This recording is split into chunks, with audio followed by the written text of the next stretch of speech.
and welcome to another episode of Musso. We are your hosts, Hadi, Ngone, and Jama. On this podcast, we share a microphone for fresh conversations on current affairs and women's realities beyond a single story. We hope our listeners are doing well, and I hope both you, Jama and Ngone, are doing well this week too. Jama, how have you been? Good. Been in great spirits. Just trying to survive. I guess we're in recovery mode actually, from all of the stress and the trauma of 2020 and a very, very long January year. But yeah, I'm doing good. Great to be here again and looking forward to our discussion today. I am very glad to hear that. So what about you, Ngone? How are you? I'm alive.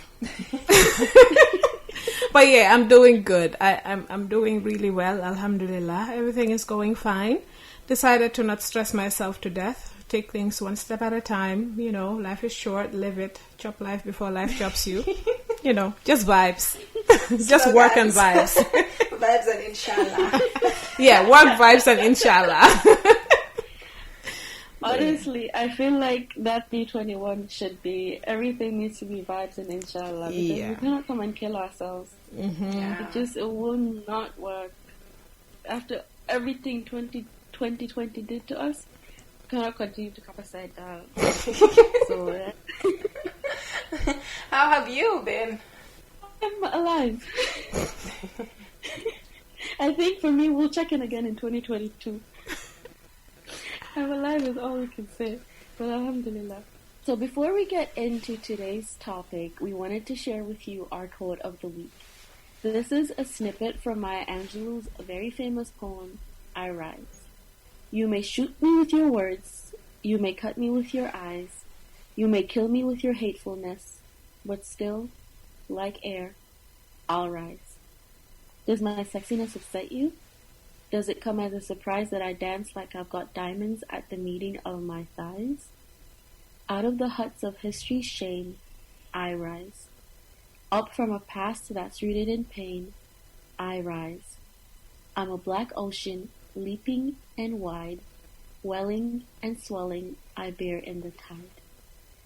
So, what do y'all think about that? Beautiful. I'll start with the snaps. But it's Maya. It's Maya. And I mean, this is one of my favorite poems actually. Because the message, I think it's applicable to so many different situations actually. Mm-hmm. But it's, for me especially, just an embodiment of how, you know, we live life fighting against so many forces that are trying to bring us down, and still we're rising, and still we're beating the odds and still thriving. So for me, like, I read it in any situation at all. It could apply, but obviously this section as well that we have spoken is all the vibes. It's all the vibes for me, and yeah, still we rise.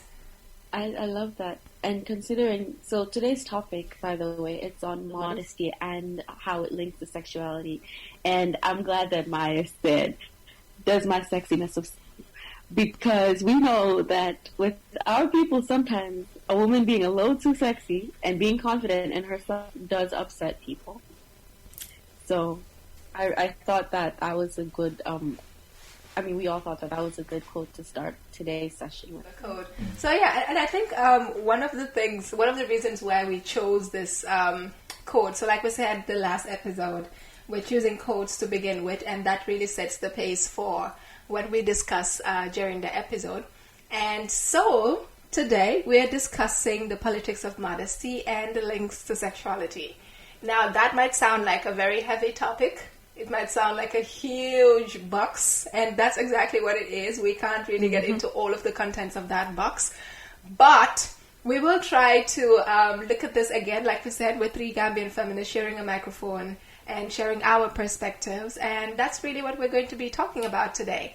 So, the politics of modesty in a Gambian culture, in an African culture, and for the three of us, where we have an intersection of religion and culture and gender, so as Black, Gambian, Muslim, African women. It's so many different. intersections. So it's actually more than 3 intersections, actually. But we have a multitude of identities that just sit in a place where the politics of modesty sits on our heads, and it's a burden we carry.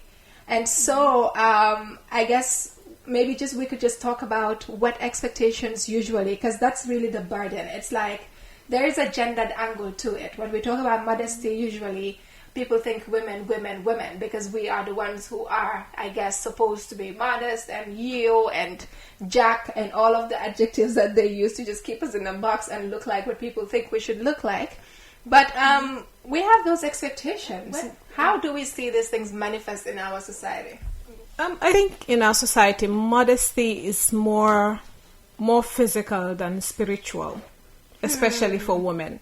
A modest woman in our society is someone, who covers up, or, even if you're not wearing a hijab, you're someone who you in this sense is what you wear, not your spiritual connection with God or whatever higher power you believe in. You in the sense that what you wear, do you wear miniskirts or do you wear, loose pants or loose skirts, and do you show your cleavage, do you hide your cleavage, are you wearing a hijab or are you not?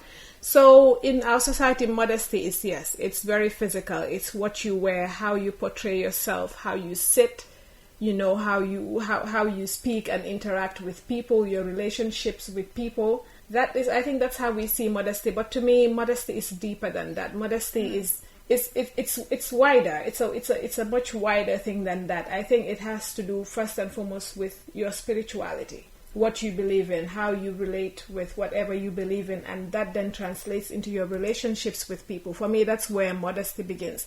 And then that can sometimes, translate into an outward look, into how you look. But yeah, I think the way we regard modesty is very it's very in the sense that also the burden is put on women to be modest.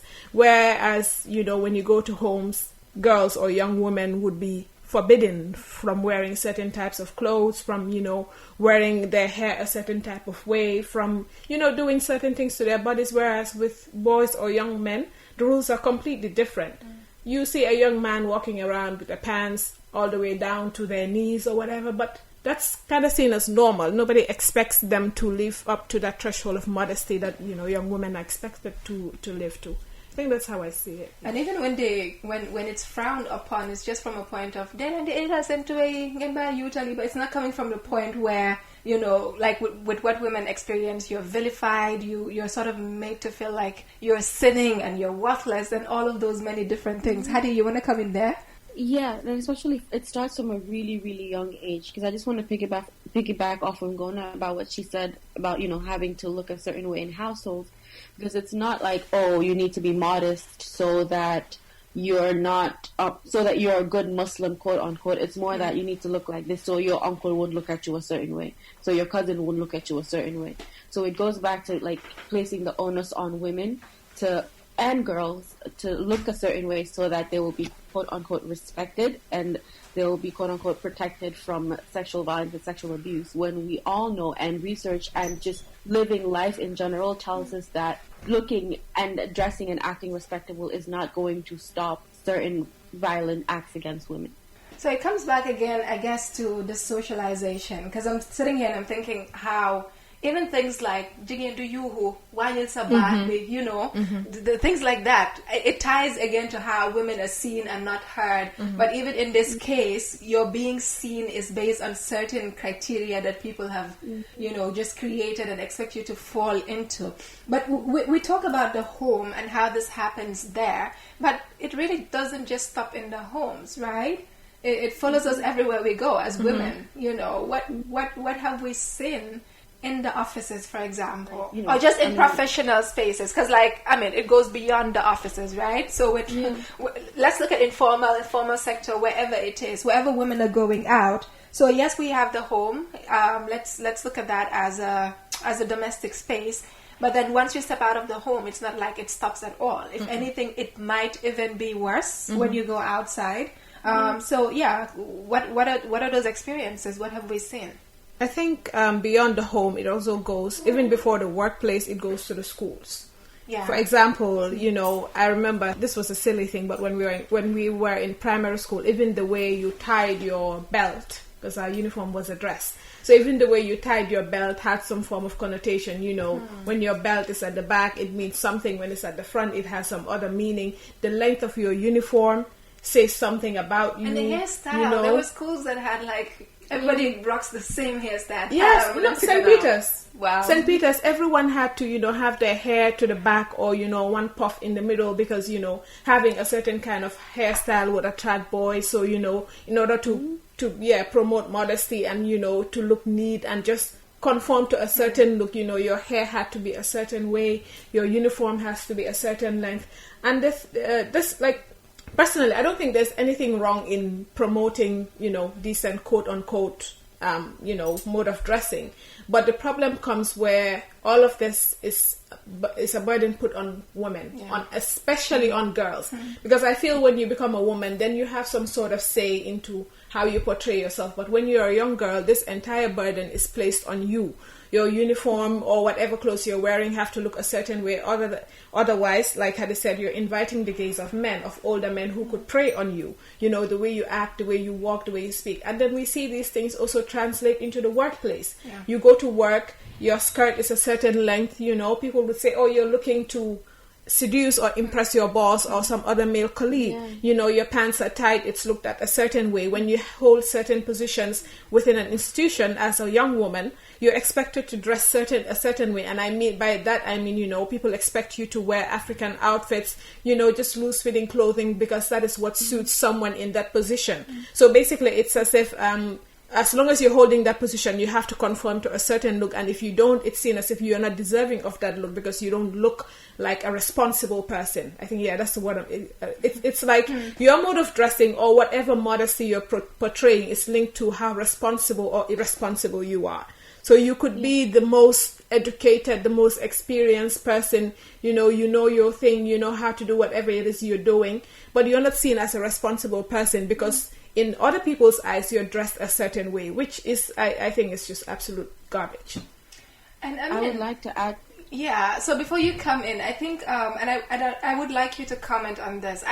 Ngone is talking about this, and I'm seeing this double-edged sword. It's like, okay, you're expected to dress a certain way, but then we've also heard the stories of, you know, especially corporate institutions, corporate businesses, who place women at the fore. So they're like customer facing, for example, and they're expected to dress a certain way. We've heard stories about banks. I'm not saying this is what happens, but these are the stories that we have heard. You know, women in customer care, for example, expected to dress a certain way to be able to attract customers. So it's like, it's on two sides, it's two edges, and you can't win on any side. Hadi? Yeah, I mean, even before I go back to the point I was making, it's a commodification of women because you're commodified. It's like you can be sexy, but not too sexy because at that point you're expecting that sex will sell. Because you want people to come to the bank, you want a pretty face, you want a little bit of cleavage, so that you know the bank. That's the bank that you go to because you know that if you get there, it'll be a sight for sore eyes. Let me just put that in the. I guess the nicest, respectable, quote unquote, way to put it. But then it's like if you're a woman that's in a corporate position or in an office and you're getting to the top, but then you're not seen as respectable, it's an automatic assumption that she has to be sleeping with the boss or she has to be sleeping with someone on the high up. Yeah. Because there's no way she can look like that and have brains and make it to the top because clearly beauty and brains do not exist. They cannot coexist in one body. So if you put effort into your looks and if you are comfortable, you know, wearing that skirt or wearing, you know, something that isn't African, then you have to have attracted your boss and you must be sleeping with your boss in order to be able to get to where you are. And to link to that, as we were talking about this, I just remembered the case of Marisol. I'm just thinking about that. It was going to come to my mind because, you know, this woman comes out to declare that she wants to contest for the presidency, and she looks nothing like what we think the average responsible Gambian woman should look like. I mean, she's there, she's beautiful, she's young, she's wearing, you know, a very nice corporate outfit, her hair is cut, and not only is it cut, it's tinted blonde, so everyone is like up in arms. oh no, she cannot be our president. Look at the way she's dressed. She's showing her cleavage. She's doing this. She's doing that. And, it's just crazy how just by looking at someone, we can just assume or conclude that this person is not a responsible person. We're not even giving you a chance to listen to what you're presenting. And then you look at how she was welcomed, and you compare someone like her to all the other male candidates that we have seen in this country, and none of them have been questioned to the degree that she's been questioned with, just because of the way she looked, the way she chooses to dress. And she is not the first person to whom this has happened. And like you said, it's like, I think Modesty here in the Gambia, you cited the example of people working at the banks, customer care and things like that, expected to bring in sales and clients. And it's like modesty is something that we have to switch on and switch off, not at our pleasure, but at society's pleasure or at society's convenience. So when society feels like, okay, this is a moment wherein, you can be a little quote unquote immodest, or you can be, a bit free, then you're expected to do that. Otherwise you suffer the consequences. But then when society feels like you should look a certain way or act a certain way, and you don't do that, then there's a problem again. So it's like you can't win. It's back to the politics. It's back to the politics of modesty. And I think we can relate this to so many different experiences that women have. I mean, you can do this as long as we authorize it, as long as we approve of it. But if you're doing it without our approval, without our consent, then it becomes a problem. And I'm just thinking, I mean, it's like we said, it starts really early, from how we teach girls to nakangatoge, tejasatankai, bulwasikau, it starts really, really, really early. And I'm just thinking how, this eventually impacts on the confidence of little girls who grow into young women, who grow into older women, who would now find themselves in these spaces and can't even push back because they have internalized all of the negativity and all of the restrictions and the policing from when they were little girls, and they don't even know that they can push back. Because we see some of them just fall for it and start to dress more modestly. You understand? And it's not really out of their own choice, but it's really because so I should do better. You understand?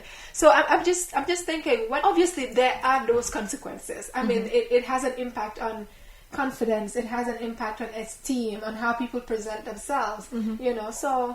And in addition to that, it also, it impacts how we regard certain things that affect us, like, sexual harassment, for example.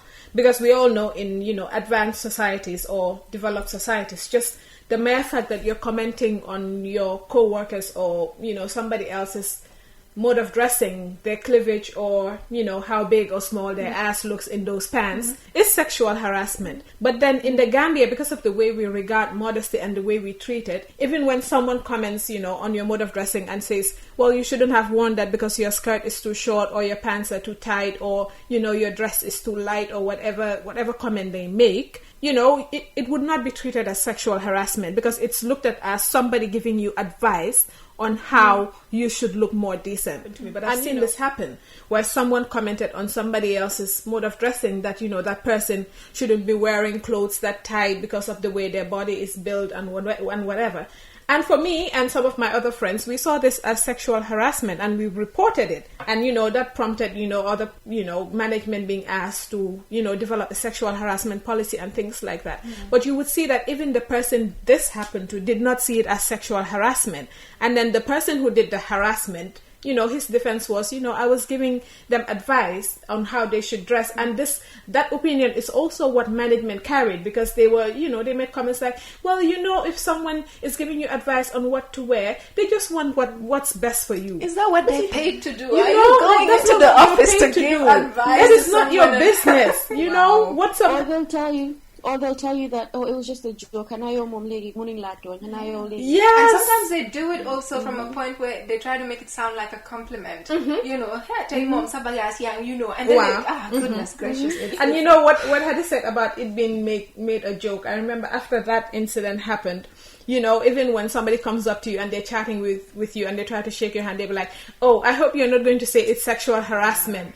And I'm like, And it gets watered down to a point where nobody takes it seriously. Yeah. But just the mere fact that you're telling someone that the way they dress, is not good for somebody of that body type and whatnot. I mean, it's harassment. It's none of your business, and it's not your job to preach modesty to someone. And I think it's an interesting transition to our other point where Hadi will come in is how, for example, you've said this and you're talking about this doesn't look right on your body. Mm-hmm. And how that is just rooted in body shaming, because usually when that happens, you're looking at women, who are bigger size, mm-hmm.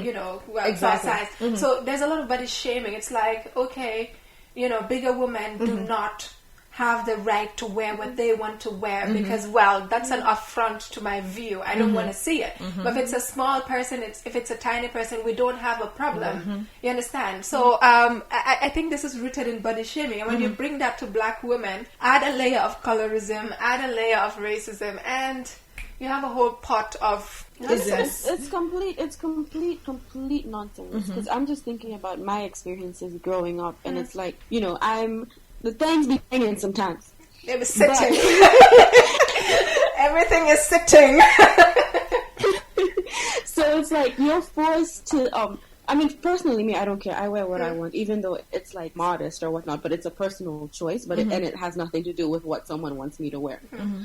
But it's like if I had to wear something and Gemma had to wear the same outfit, they would look at me like I was the lewd, shrewd. I was the problem because I decided that I wanted to show off figure. And like, let's say we're wearing a backless dress with a little bit of cleavage and some booty. Gemma would look elegant. I would look trashy. Yes. So, and it has nothing to do with the outfit, but it has everything to do with the fact that, like, our bodies are different. So from a young age, you're told that, okay, if you look a certain way, you can't wear certain things. Wear certain things, then you're going to be the problem, because how dare you show off what God gave you, right?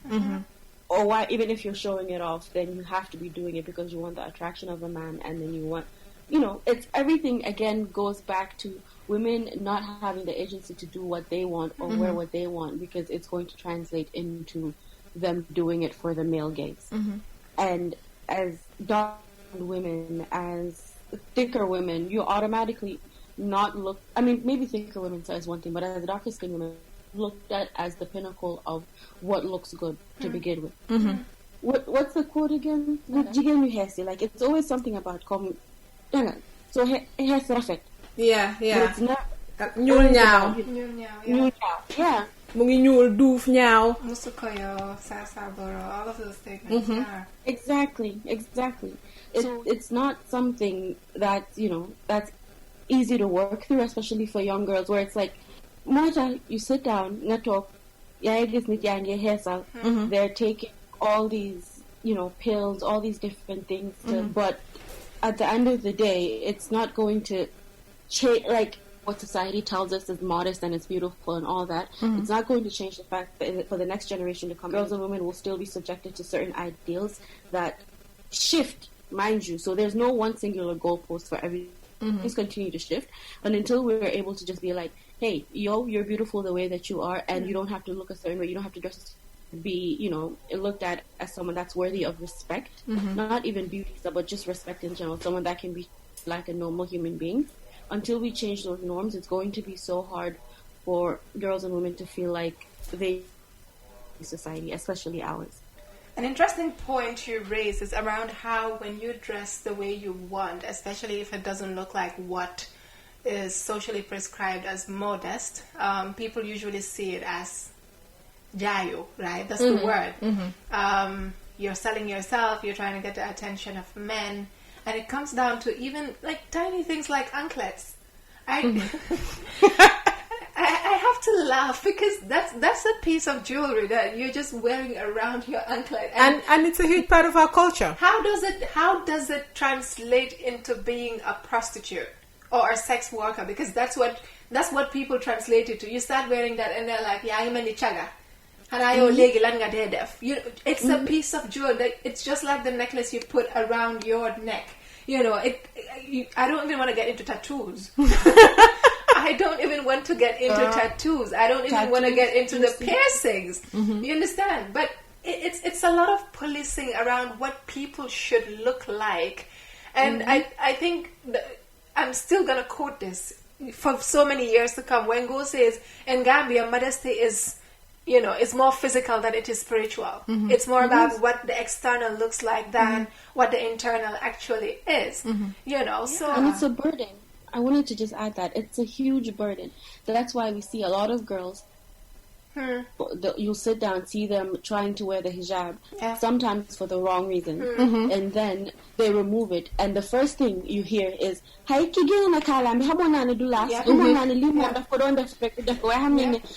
that." But then it's those same people that, first of all, you don't know what that person is going through.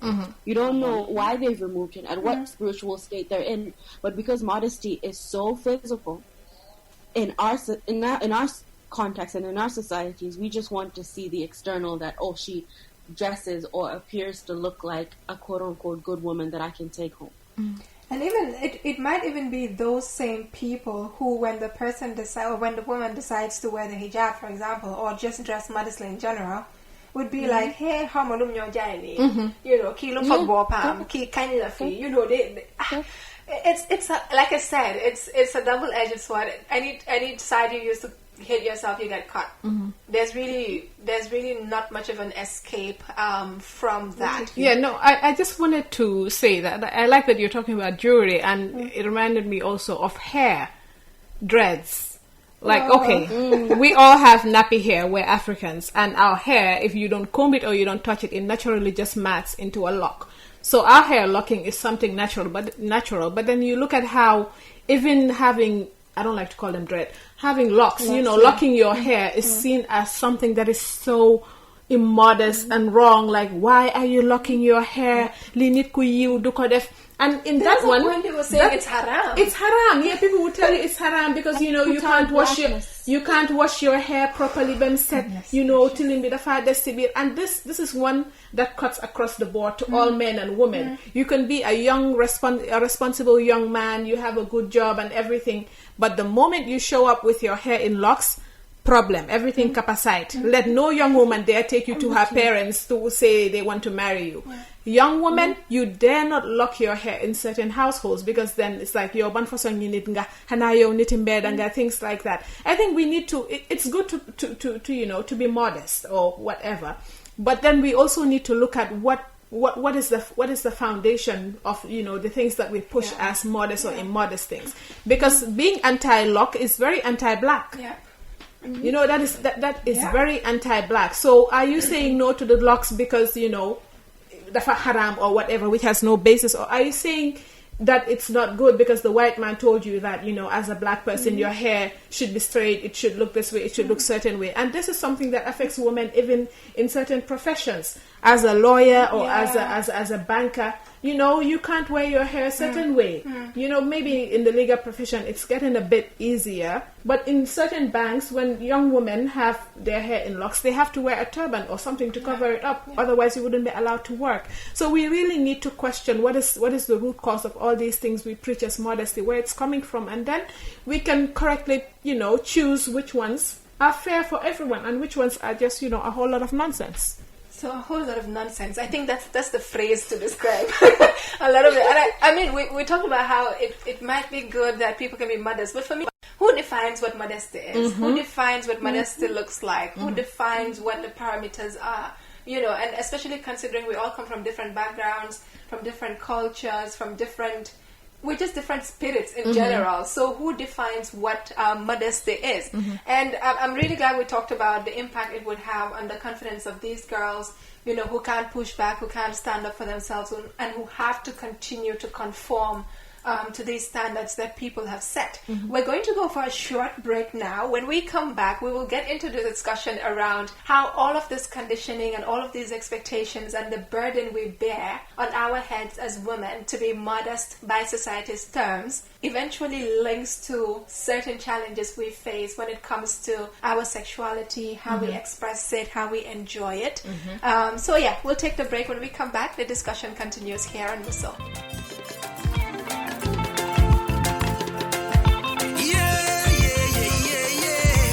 Gambia Musso,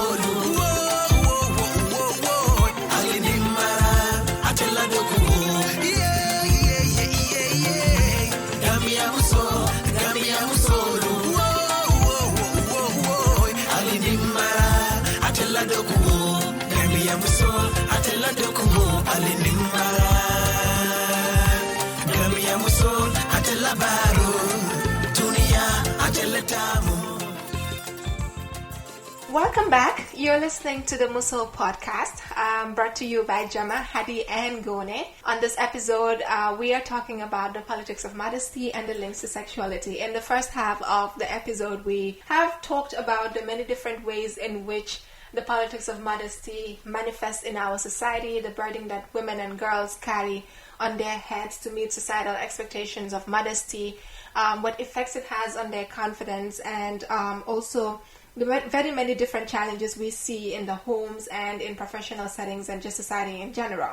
Now, we are going into a section of the conversation where we want to examine what the links are to the expressions of sexuality by women and girls, coming from an upbringing where you have always been told to be modest in your appearance, in your behavior, in your expression, which also includes sexual expression. So that's basically what we're getting into, and I'm super excited because we have a resident expert, Hadi, so she'll be schooling us and dropping all the gems here. And again, we will be sharing those experiences around what we have seen, what we have personally experienced as well. So, the sudden movement from prim and proper, Bah and you and Yaru and Nopi to that sexy wife that's Jonge, Kijomal Jikaram. And, coming into that from a whole lifetime of constant reminders about your virginity as virtue. Let's get into that, Dr. Cisse. I think it's just very funny to me that we live in a country that will not even, so with the new sex education curriculum in schools, we can't even call it sex ed, we're calling it comprehensive health education. So it's funny that for a country that says we can't even mention sex, I'm obsessed with it. Like from the jump it's about, and then all of a sudden that's what your entire life needs to be about.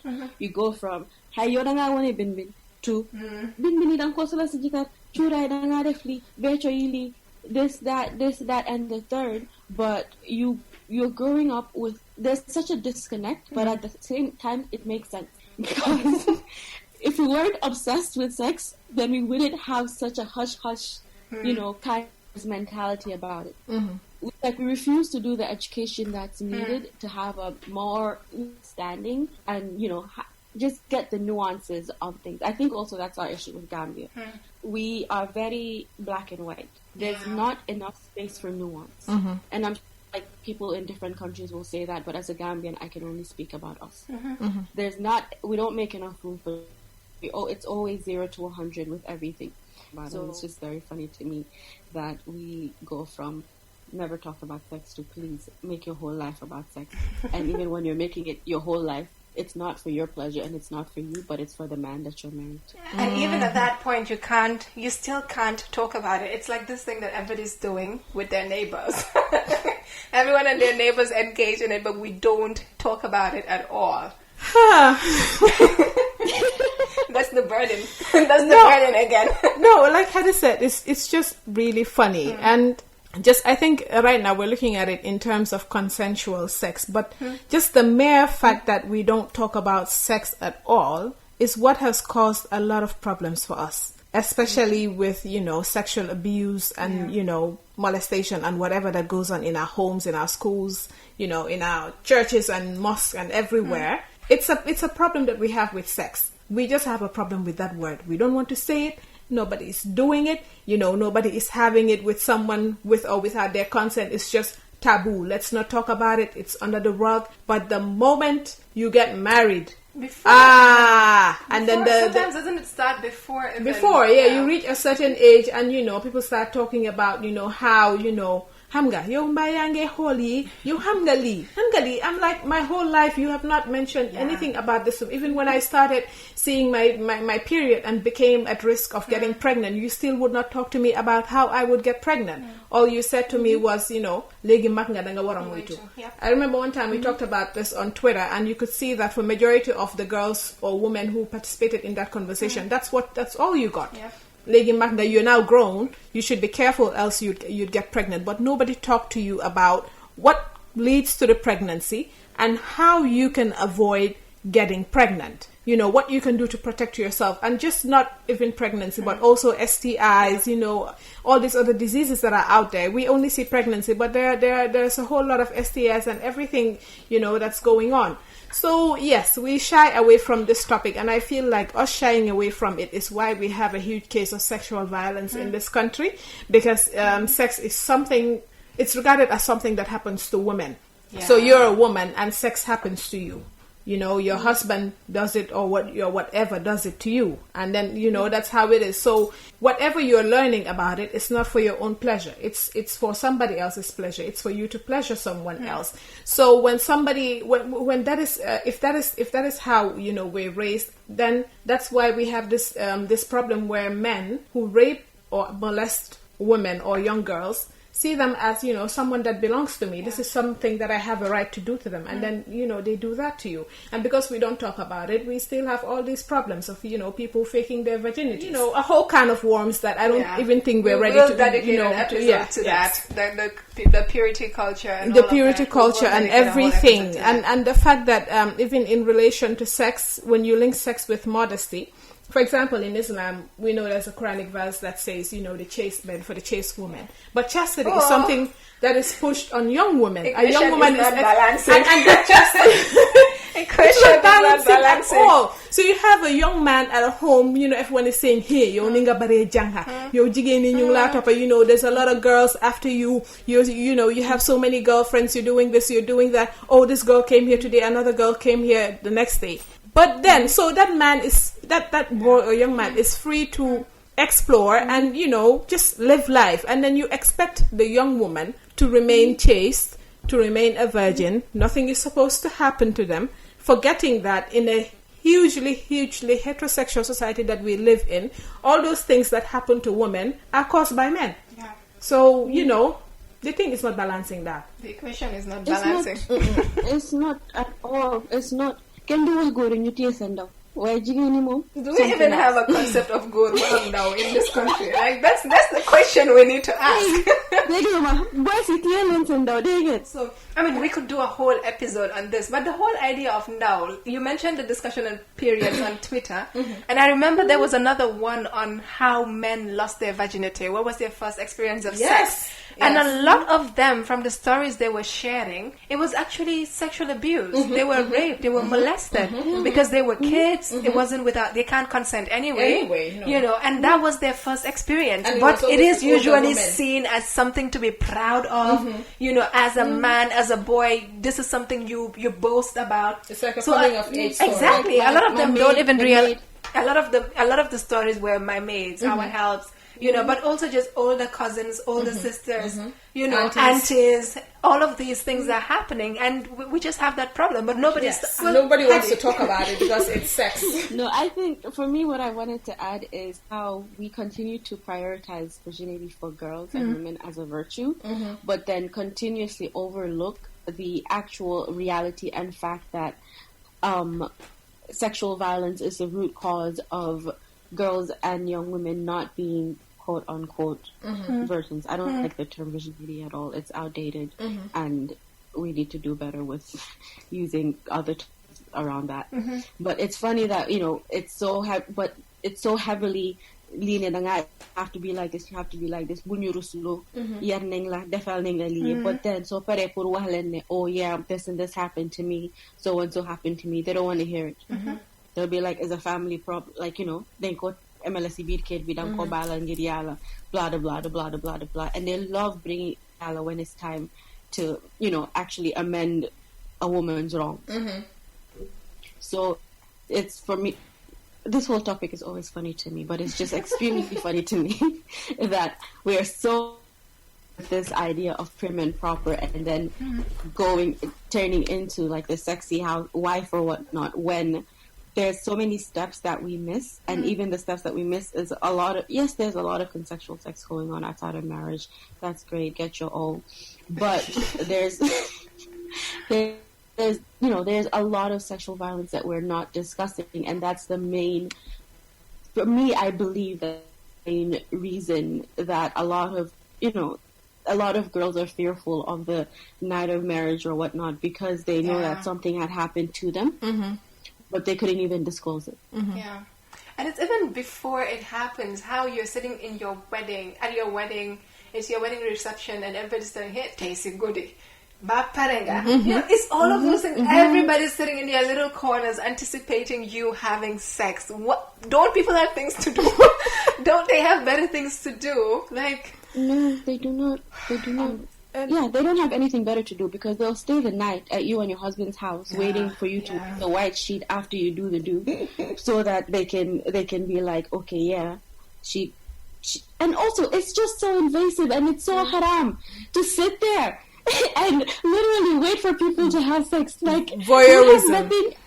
Jesus. And not even sleep, because they wake you up at the crack of dawn. Like, what are you doing? Can we get some sleep? We've had a whole, and it happens after a whole, period of weeks where you've been running up and down to prepare for your wedding. And then the whole wedding day itself, it's the stress with our Gambian culture of sol simi, and then you can't even get some sleep because, this is the expectation you have to fulfill. Give us the red stained sheets. And no, I was just going to say that modesty and sexuality are so linked that even somebody who openly talks about sex or who is, so in tune with their sexuality that, they could even be somebody who is quote unquote a virgin. But, they just, when someone is in tune with their sexuality, it shows up in the way they walk, the way they speak, the way they act. And such people are always regarded as very vulgar people. You're so vulgar, ki dunit kuba. Like, can't you hear what they're saying, how they're acting? Look at the way she's moving, look at the way she's dancing. And it's a problem. It's a problem. Every single move you make is police. So that makes you realize that, our obsession with modesty, it has nothing to even do with chastity. Because chastity, as we see it, you could be a chaste person, as in you're not sexually experienced.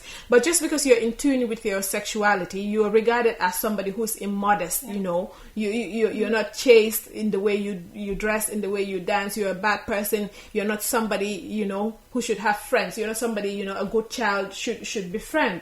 So I don't know. There's a lot we need to unpack, and I don't think there's enough time to do that in one podcast session. Enough time for that, but I'm just thinking from my experiences as someone that presents out as a modest person, that I teach sex ed, and that is also looked at automatically because there's an automatic assumption that if you're teaching something, then you must be doing many things to be. Ma'am, I have degrees, but no, but it's just sad. Looked at because you cannot talk about it as an unmarried person. Like the minute you want to talk about sex in any way as an unmarried person, it's like this and this is going on. But it's like, if we're not having these conversations and if we're not killing the silence, as one of my favorite Audrey quotes says, like, your silence will not protect you. So if we're not dismantling that silence around something that, and also it can be life-saving, then what are we doing? Yeah. No idea. Yeah. And I think it just, again, comes back to the thought around, so we're discussing, I'm thinking, even that silence is sometimes considered a thing of modesty, right? So, do you hamal ken, and it comes back to the whole sutura thing, right? That, it pisses me off.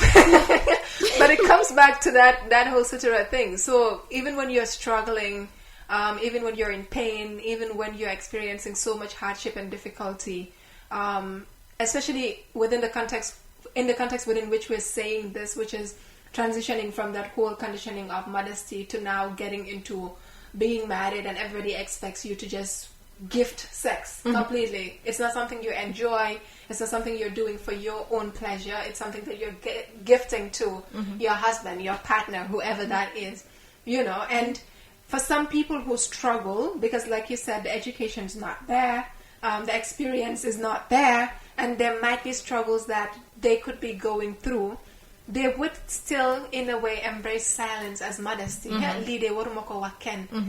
can't talk about this. So you can't even talk to, nobody's saying go out in public and say it. go to the media, for example, and say it. But for some of them, there's even a struggle to talk to someone that you trust. Even within your family, even within your friend circle, even among your sisters, you're unable to talk to anyone about it because you're also taught that mun is modesty, silence is modesty. You understand? Sutura is modesty. If you break any of those, if you speak about your challenges, then you're being, immoral. You're being irresponsible. You cannot be respected. And it comes back to the point Ngo was making around how we take modesty to completely define who gets respect, who is considered as responsible, who is considered as moral in our society. So that whole silence as modesty, where you can't talk to anyone at all, it just adds to all of the pressures that people face. Significantly. And then, I love how they link it to religion. Say the one thing that I say to every woman that I know that wants to be a religious person or wants to believe in any religion, learn it for yourself. If not, they will feed you all kinds of information to subjugate, and so you're not going to be a very happy person. The interpretations are generally very sexist. Don't just serve men and serve men and serve men. And that's a whole life of servitude. But it's not all doom and gloom. And I think that is the essence of the conversations we're having. Moving away from everything that we have known. So again, the point around unlearning, learning new things, learning better things, taking them on. And so I guess for us, it's really just, how do we deal with this? What are the coping mechanisms? What tips do we have? What advice do we have? Maybe for little girls who might be listening, but it's not just the little girls. It's also so many older women who could be benefiting from this, who could be having that light bulb moment and saying, oh, this is actually what I have been struggling with. Because you haven't even been able to identify what it was and relate it to your experiences. So coping mechanisms, our resident expert, our lawyer, it's a room full of experts out here. Outcome specialists. So what coping mechanisms can we think about? What have we also seen, like women do, push back against some of these practices, push back against the burden and all of these expectations? I think, if I would start, I think my main thing is learn who you are for yourself. Yeah. So, know yourself completely, know what you're comfortable with, know, who you're comfortable with, and just have sessions for yourself that are outside of what people expect and determine for you to be. Once you're able to be comfortable with who you are, then a lot of other things like, what you're expected to look like, what you're expected to dress like, it phases you less because you're comfortable with who you are as a person. And I think also education is really important. And I'm not even talking about proper go to a university. Not that.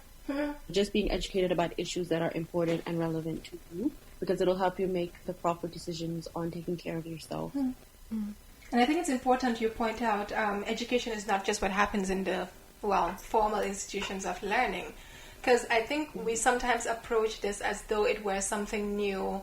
It's something that's being introduced as usual from outside. But you look at our cultural practices, you look at how older women, you have all of these, kind of secret societies, but then they do that grooming. We used to have that where they would prepare.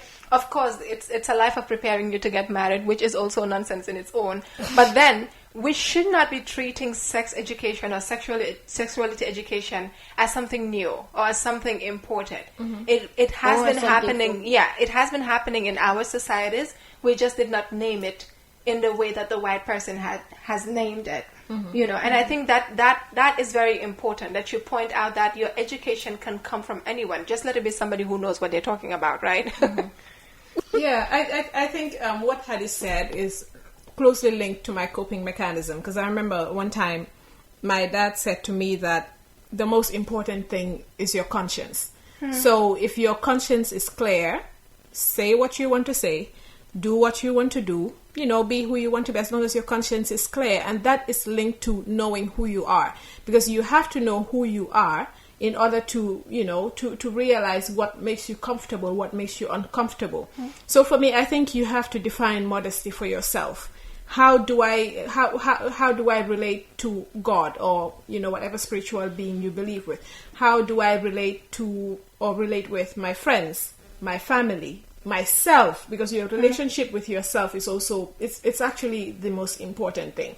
So if you know who you are in all of these contexts, then that also determines how you act. And in relation to what you wear, I feel like as long as you're comfortable.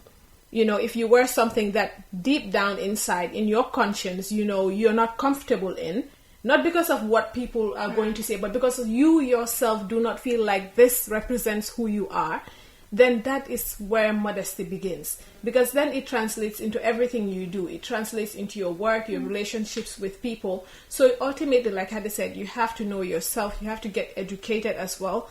But your conscience is the most important thing. Whatever decision you're making, make sure that it represents who you are. And then, when you go to bed, you'll sleep soundly because you know whatever you did is what you wanted to do, and you're comfortable doing it because that's who you are. And I think also having a group of people that affirm you, not in a way that's like, oh, they're just yes men and they'll just tell you here. Definitely not. But people that you can trust in, people that you can confide in, people that you can believe in, people that will tell you, I understand why you're doing certain things for yourself, versus like people that will continue to make you adhere to societal standards, even if they know that it does not fulfill you and it's completely wrong for you and it doesn't. Because I know that we live in a society that tells you consistently what else in your life say as what's correct. So it can be in terms of dress, in terms of where you go to school, in terms of religion, in terms of where you work, everything they tell you. This is and that. But at the end of the day, just because doesn't mean that they know exactly what your situation is or that they've lived your situation. And the advice that they're giving you, most of the time, it's just what society is telling them that they need to tell you. But in the long run, it's not like it's fulfilling you, and healing should always be a priority. So I think it's really important that, again, when knowing what works for you and knowing what makes you comfortable, you realize that, sometimes your parents, your aunt will be very upset with you, but they'll get over it. Because you're doing what's best for you in the long run, and your happiness in the long run will also make them happy in the long run when they see that you're happy. It's okay to disappoint people sometimes. Yeah, as long as you're not disappointing yourself. And even disappointing your that can be okay sometimes as well. Yeah, my mom and all of them are just looking at me like, what kind of madness is this? But then eventually they saw my point, because I still persevered in whatever it is that I wanted to do, and they saw that, okay, you know what? She's happy. And her decision didn't destroy the planet. So all is well. Yeah. And I think, it very much links to the point that I want to make as well, where it's about sometimes resisting. Resistance brings us the change. It's about resisting in the little ways and the big ways, in whatever way you can. I understand, obviously, we have different levels of privilege to resist certain things, but in whatever way you can, if you can resist some of these things. I like to talk about how my whole wedding journey was a journey of resistance. Just resisting everyone's expectations and what they wanted and how they wanted it, especially when it came to that wedding night issue and the proof of virginity issue. I did not conform to what they wanted to do. I did things how I wanted to. I did things that I felt comfortable with my partner, and these were things that we discussed and agreed. But even then, it was like, when I said, man bugumali, bokuma sen yoy nono, people were like, lima sin chosan, blah, blah, blah. And then when I use, everyone just accepts it. You understand? Because, bugurko. So it just shows you how it's not even about the thing itself. Sometimes it's not even about the act itself. It's about who is power. Making that choice. Is it the woman making the choice? Then no, we're not going to accept it. You have to conform. Is it the man making the choice? Okay, we'll just accept it, even though this is not what we're used to and stuff like that. So for me, it's about resist in every way you can. And it comes back to believing in yourself, like Hadi has said. Know who you are. Know what you want. Sit with yourself. Sit with yourself. Sit with your thoughts. Sit with your heart. Sit with your spirit and understand who you are. what do you want? Where do you want to go? How are you going to get there?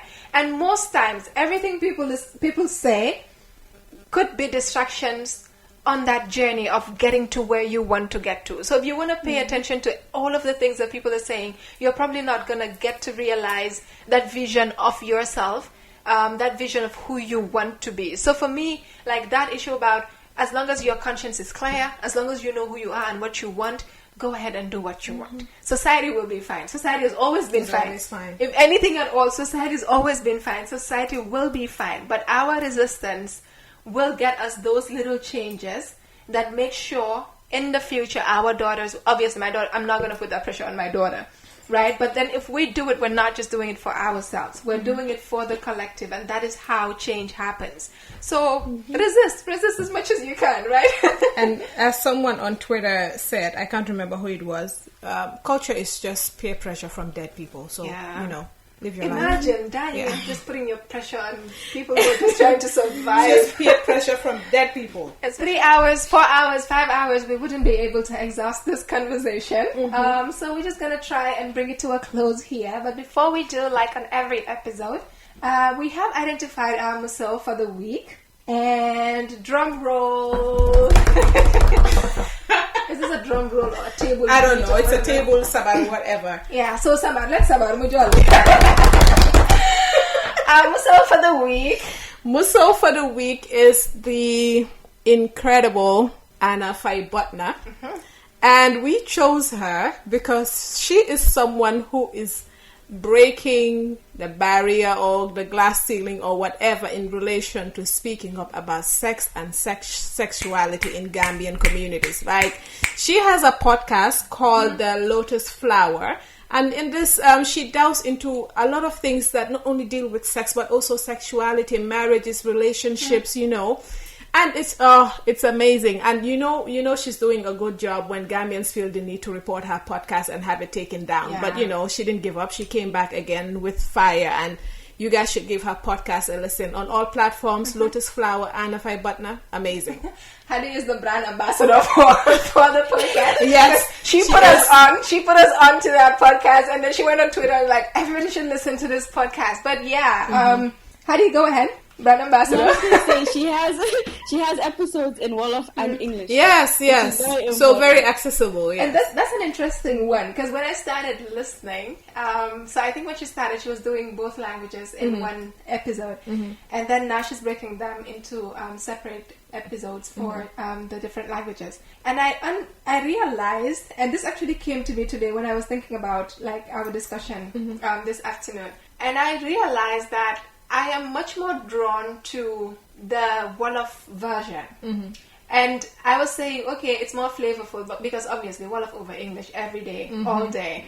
But I also realized, it just came to me that for me, I had subconsciously decided to keep listening to the Wolof episodes because it was teaching me to do away with my discomfort of hearing words like chapa and koi and nukante and stuff like that. So I was subconsciously forcing myself to listen to the Wolof version to do away with that discomfort, because it's like the first time I listened I was like, oh, hey, but I don't have that discomfort when I say, and we teach the girls, like with TRW mentorship, we do that. We tell them, name your private parts, say the names as they are, but these are English names, and I am not uncomfortable with that. So I have just decided I'm going to keep listening to the Wolof ones until I'm able to completely do away with the discomfort I feel when I hear my private parts named as they are in Wolof. Yeah, and absolutely, probably in other local languages as well.